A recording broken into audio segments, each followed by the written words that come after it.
Hey, Um, good morning, everybody. Welcome to the Intentional Living Podcast with myself, Marty Keller, and my colleague and friend, Dan Gutierrez. Welcome, Dan. Good morning. Good morning. Good morning. Good morning. How are you today? I'm doing fantastic. Uh,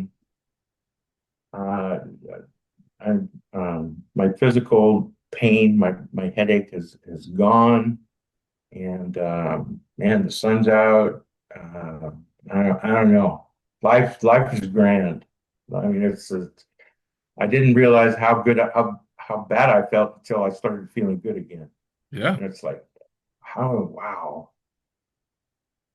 And yeah. that's yeah.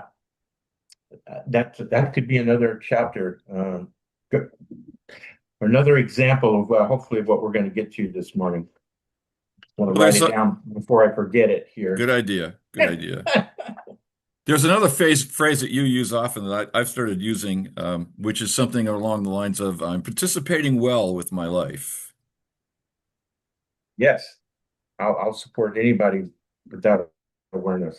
So, the Intentional Living podcast, for those of you who might be joining us for the first time, is dedicated to helping us uncover the subconscious fears and other impulses, compulsions that tend to hold us back from creating the life that we really would like to live.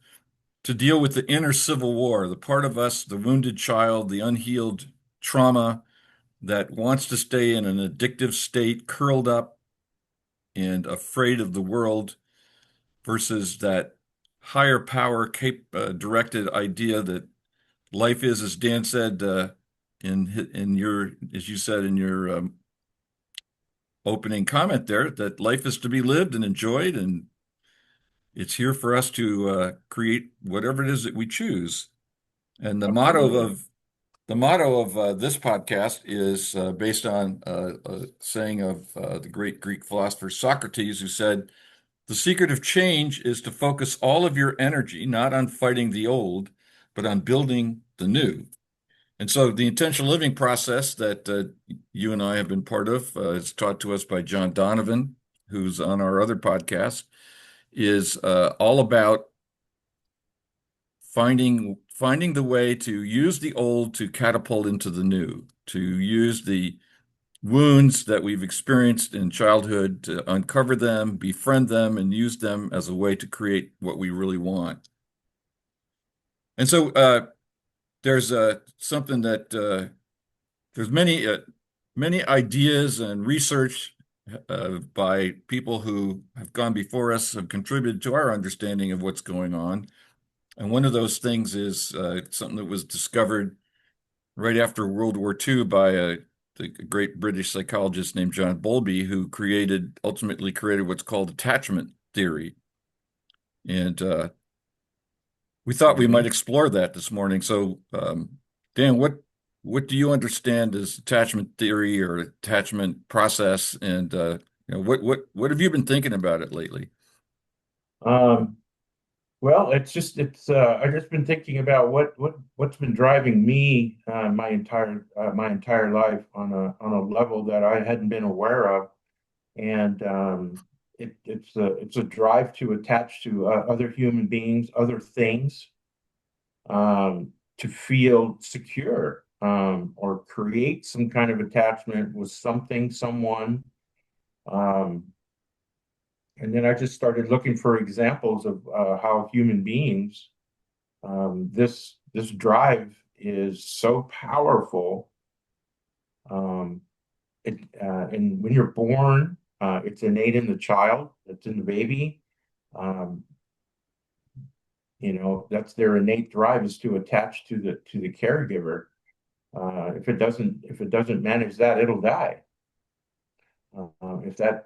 If it doesn't have a caregiver that also has that drive, to be a caregiver, it won't attach to the child, and the child will die. Even as we grow older, that drive to attach to another human being or have a connection with something outside of ourselves. For me, I can only speak for me. but has always been there. Um, I look around, and we all have our local attachments. We have our basketball teams. We attach to a region of the country. We identify with a city, a state, a type of culture. Um, uh, we identify ourselves as American versus Russian versus Chinese. Um, but it's all in reference to be included in a group I belong to. And as I was thinking earlier, I go, that drive is so powerful that if it doesn't happen, um, we invent something to attach to. Um, I didn't experience this personally, but I've known a few people who have created an imaginary friend. Harvey,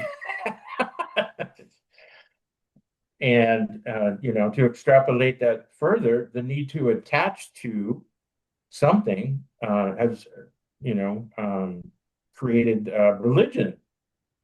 So, for what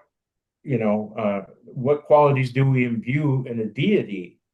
You know, is always going to be there, loves me unconditionally, always got my back. Um, all these things, right? These are qualities that human beings desire the most, and that's what's required for human beings to thrive is an environment that's created by those qualities. So, if that doesn't happen, what else can we do? Well, we find an animal and then we breed them so that they have those qualities. Hence, we have the dog. Uh, you know, what do dog people always say, about their dogs? They're loyal, they're unconditionally loving, um, you know, they live in the present moment, so they don't necessarily hold grudges, great quality to have. And some dogs, they will give their life for their human. Um, they're consistently that way. They never change. You can always count on them. and and now here in the computer age, as you were saying, um, we've got AI chatbots that mimic the human qualities, or they create robots that look like people, and they call them companions. And it's a never ending. There's got to be there is something underneath all that to continually drive to create something that has these qualities in us. Um, because maybe the drive is human beings aren't reliable. So why not invent something that is always reliable, that I can always count on, is the drive behind this. And even, late in life, and I'm going to use myself as an example. I'm a caretaker, or I'm responsible for my father's finances and his health decisions. And here again, in old age, he's 93 years old and I'm 65 years old.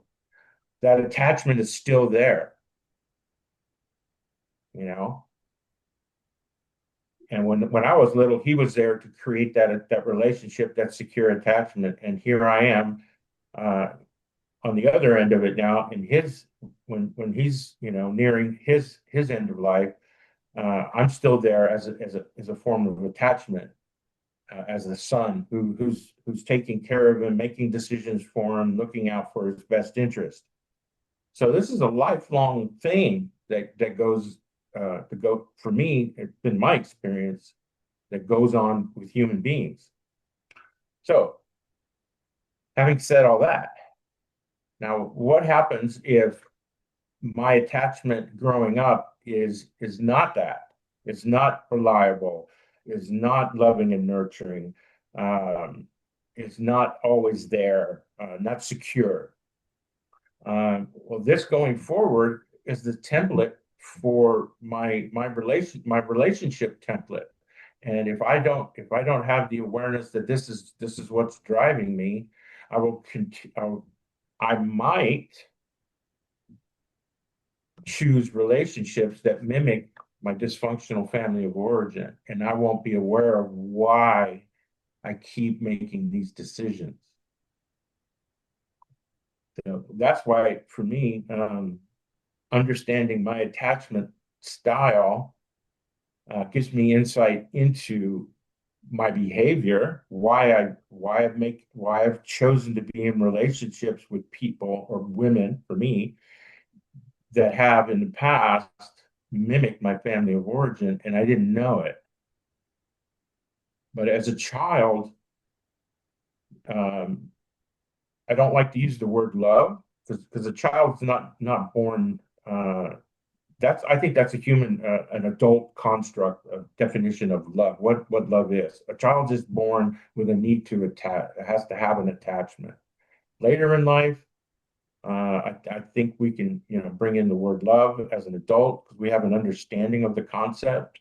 But in the beginning, it's just an attachment Well, style. because it's in the beginning, it's utterly visceral and emotional. It's not intellectual. You don't need to think about it to crave attachment. No, matter of fact, In fact, you can't. when you're born, you're the most helpless creature on the planet, one of the most underdeveloped organisms on. Because if you come out later, you won't be able to get out. It's just not physically possible. And then you need an environment to complete your education or your programming or your what do they call it? Development. And what you get, just like anything else that's human, you're going to get varying degrees of efficiency or effectiveness or styles. And and whatever where you're born into is what you're going to get. You're going to get that basic programming. And that's And and that's because, correct me if I'm wrong, but that's because when we're born, we're automatically attaching. We're automatically sort of like magnets, iron to magnets. We're kind of like, boom, here's here's this person, I'm attaching. yes, And however we experience that attachment, if it's not 100% accepting, nurturing, consistent, the qualities that we talked about in our dogs, if it isn't that way, then our experience is going to incorporate those differences, those variables that if there's hesitation or there's fear on the part of, usually the mom, then that's going to be part of my uh, attachment pattern. And right, and I have no choice because I come out of the womb and I glom onto this person. I'm programmed to do this. right, And so the question for all of us is, I think you were saying this a minute ago, is okay, what was my experience in the attachment that I experienced as an infant? right. And one of the good things about doing this work, is we really don't have to go back to the past. All we have to do is look is Look look at at the the present. results that we have in our life, and from that we can make a real good assessment of what we got. Right. If I have trouble with relationships, if I have troubles with trust, why my attachment drive is subconsciously I'm being steered by that energy that got programmed into me as an infant. That is the drive that's seeking out a resonance in the world as where I go to. I used to say, I still do. What am I saying? I still do. In the past, I could walk into a room of 100 women, and I would gravitate to the one that wouldn't accept me, rejected me, wanted to change me, um, would be sarcastic toward me, do emotional and verbal violence, and I would be attracted to that. I would home in on that one. And then I would call that love, right? What I didn't know.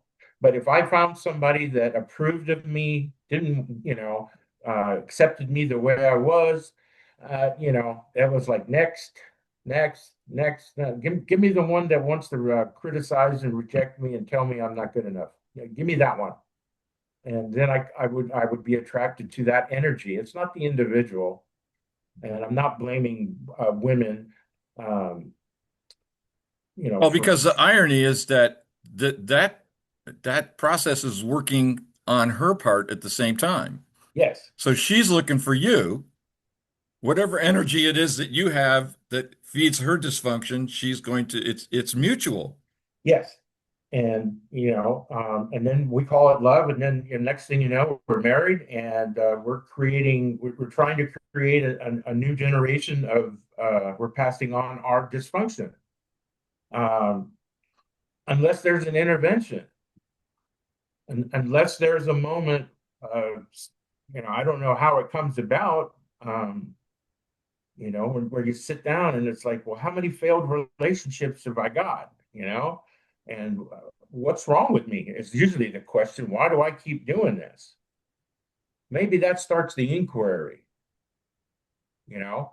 Maybe I talk to somebody and then they tell me, go, well, have you ever heard of attachment theory, attachment styles? Well, and then it makes sense why you would be attracted to these people. It's not just the opposite sex, it's also the work environment. I mean, I've worked with people where, they tell me I'm doing a good job, and I just, it's like, man, tell me what I'm doing wrong. And it's Yeah, just so like, you'll look for a job with a boss that's abusive rather than supportive. because I believe that if you're not criticizing me, that's a flaw that you have, because that way I won't get better. So I have criticism confused with support. And then when you do criticize me, and I go, well, what the hell's wrong with you? I'm doing a great job. How can you criticize me? Screw you. I'm out of here. You don't appreciate me. Wow. I've been through that a few times.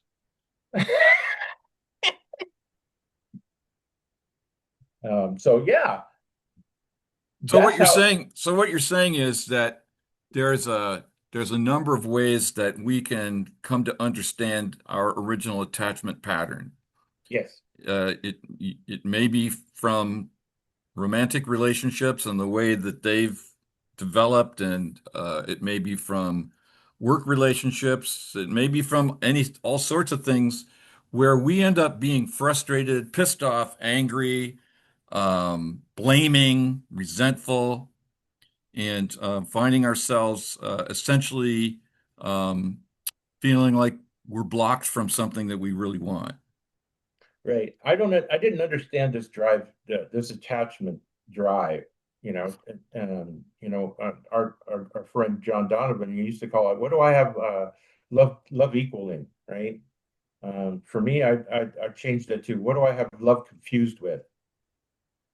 And then I just look at my relationships, and I've had the same relationship with different women, different faces, but the energy and the commonality in the relationships reveals that I have love confused with rejection, criticism, abandonment, and not good enough.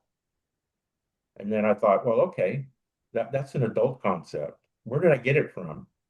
And then it took it, I don't know, I think his name Thomas Bowlby, John Bowlby, yeah. John Bowlby. Okay.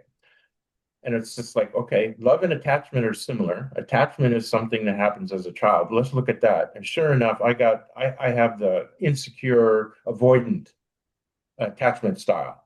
And well, of course it makes sense, you know? So what happens when you have those attachment lifestyle, or those attachment things? These can be the results. And it's like, yeah, inability to share intimacy, inability to trust people. Here again. What qualities does the dog have? He's loyal. He's unconditionally loving, accepts you no matter what happens. That's the complete opposite of me. I have fear of intimacy. I have fear of connection with people because that's what I started with. No fault, not blaming. My mother did the best she could with what she had. She had issues that were unresolved that she wasn't aware of. And I know in my heart, if my mother knew that she was passing on trauma and dysfunction, she wouldn't have done it. But she didn't have no awareness. You know, Yeah, neither did mine. and it's just like, okay, well, all I and this is how a lot of this comes about. We have a process called the accountability process where you own the results. Accountability is the key to knowing myself. Look at my relationships, be accountable for everything in that relationship.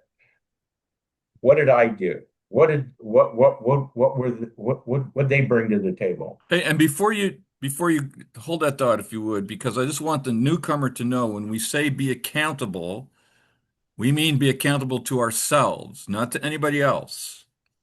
This is different from the way that word is often used to mean Right, blame, and we're actually talking about eliminating blame and judgment from the accounting of what's going on. Go ahead.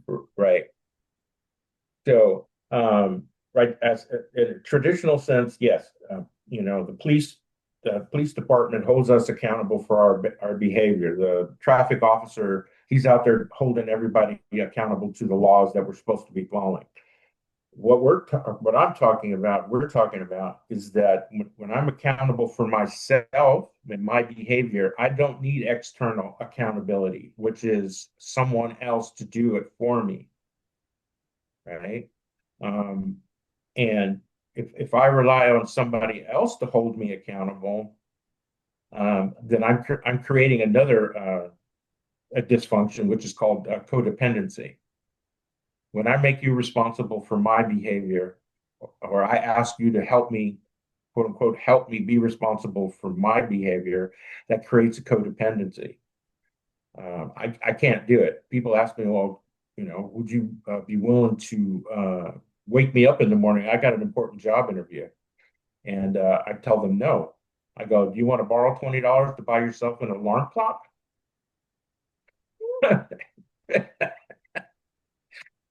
I mean, it runs that deep for me.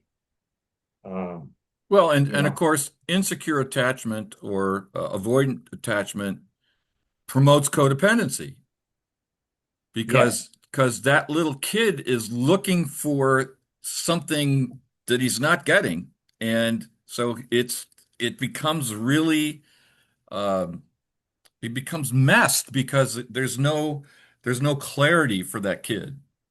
no, well, he doesn't know any better. Right. But and codependency is like, okay, so how do I attach to somebody if I don't know I don't know what love is? I become something that they need. I do something for them that they can't. Yeah, love becomes transactional rather than free and voluntary. Right. That's what's happened. That's what happens. I sell my soul to get the attachment, the Right. love that I want. Um, and no blame, no judgment. The question, that underlies all of this accountability stuff. If you want to ask one question to yourself, how's it working for me? Am I getting what I truly want? Yes. No. Would I be willing to consider looking at these things without blame or judgment? So how do I do that? Well, look at your relationships, find out where you're at. Um, State the truth. You know, I have a fear. Again, I don't know how to. I don't. I yeah. One thing I did, and this has been like 5, 6 years ago when I had to I own the results in my life. Okay. Tough. I do not know how to manifest a long-term nurturing relationship. Not just a relationship. I want a long-term one. I got a lot of short-term ones. I can navigate those, but long term. And that's how I started down this road of inquiry. What's really going on with me? Why am I having all, why are these the results that are in my life? Do I want those results? No. I want to have a long-term relationship with a woman. And then I listed the qualities that I wanted, right? Me being accountable. And then based on those qualities that I listed, what's the Socrates is saying? So don't focus on the old, focus all my energy on creating the new. So the law of attraction, like attracts like. So what do I want in a person? Trustworthiness. All right. Well, then I got to be trustworthy to attract somebody into my life. What else do I want? I want somebody who's safe to be around. Okay. Well, then I have to become safe.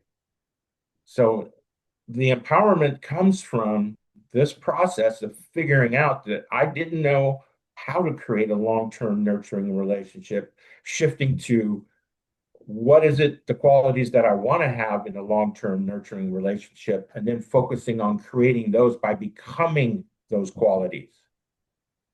Loyal, reliable, trustworthy, consistent, have integrity. Those Right. are those are the key things that I can do. I can become these things. I can how do you put it? I can manifest these in my daily life and then just keep working at it. Right. And the way that we do this is to look at how we treat ourselves. So, am I consistent to myself? Am I loyal to myself? Am I nurturing to myself? If I find that I'm living in that with that constantly critical voice, that one that puts me down, it's like, and it's no one else is doing it to me. I'm doing it. That's where we can begin. It's with our own lack of secure attachment. I think Maya Angelou said it best. If I knew better, I would do better. And for me, one of the things where no blame and judgment came is that voice in my head is not at the present time, it's mine, but it wasn't my idea, and I didn't choose to download that.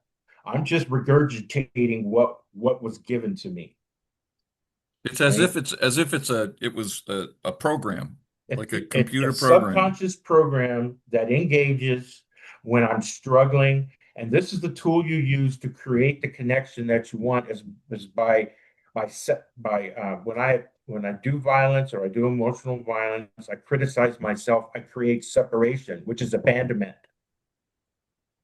I am abandoning myself rather than encouraging myself, creating a safe environment for me to explore, to take risk and see what happens. Because that's part of the attachment. That's what a little child needs is a secure attachment, is to go out in the world, experience it, have that experience and know that there is a safe place to come back if I get scared, I have questions, things don't work out, and get support so I can get, you know, it's okay. All right, Junior, what'd you learn? Okay, all right, get back out there and have the child willing to go back out into the world. That's what's supposed to be happening. But if that doesn't happen, then all this other stuff comes about. Insecure attachment. I don't attach to anybody. Well, if I don't attach to anybody, I can't learn anything. I don't learn how to navigate this dynamic of being in a relationship. I have a preset that doesn't, people don't feel safe around me. Well, if they don't feel safe around me, well, then they won't form an attachment to me. And then I'm stuck going, well, what's wrong? Well, they've got the problem, and which in turn reinforces the separation Yeah. and recreates the family of origin dysfunction, It's as which if is the program is self-reprogramming. that's the that, Unless, that's like the you said earlier, there's an intervention. that's the magnificence of this. Yep. It does not, the reticular activating system does not know what is good for you. It's not a good, bad, evil thing. It just knows what that energy is, and its job is to recreate or maintain that dynamic, that energy source, feeling, resonance. Yeah. And if you're 65 years old, it's done its job. You've survived, and Quite well. it's been reprogrammed or reprogrammed millions of times. So it's the default setting, and it's very hard to change. But that's the good news. It is changeable. It is Yes, it is. reprogrammable. And the That's accountability practice is one of the best tools I've discovered for actually doing the practical day-to-day, moment-to-moment work of the reprogramming, because it does take time and it takes support. It takes a lot of loving energy around you. That's why so much of this recovery work, whether it's an AA, Alcoholics Anonymous, or ACA, Adult Children of Alcoholics, or intentional living, the work is done in group because the group becomes the place where we learn a new form of attachment. And that is at a feeling level. It's not necessarily at an intellectual level. It's just learning to, for example, in a group setting, the willingness to say something that we feel ashamed about ourselves, the absolutely, willingness to take the chance and be vulnerable and discover a different response than the one that made us ashamed and afraid to say it in the first place. absolutely. So, as we're coming to the end of our time together, and I'd just like to invite everybody who's watching here who hasn't been to an intentional living meeting to consider joining us. We have 4 meetings a week. They're all on Zoom at different times of different days, different facilitators. Dan facilitates on Monday night, California time. I facilitate on Wednesday afternoon, and a couple other colleagues participate or facilitate Thursday night and Saturday morning. And information about how to access any of these meetings and the specific times will be at the end of the podcast.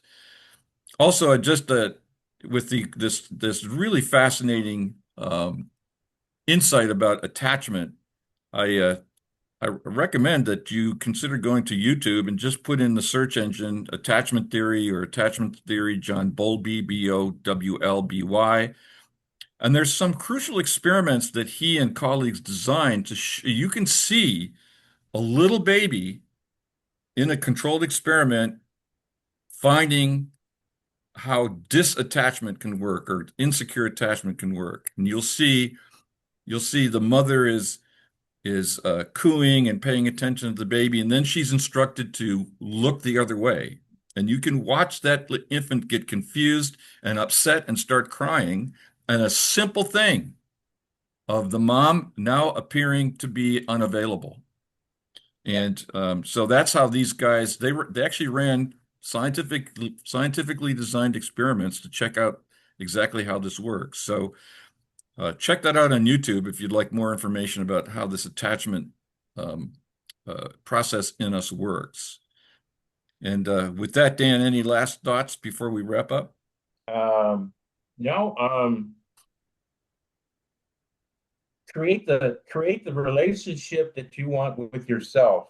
The world outside of me is a direct reflection of the world inside of me. So what I'm seeing in the outside world, I have the awareness to be accountable for that. That's a direct insight to what I'm doing inside my head. And that gives me room to create change. Well said. Thank you, sir. All right. Thanks, Thanks, Maury. everybody, for joining us, and we'll see you at the next one. Absolutely. Take care.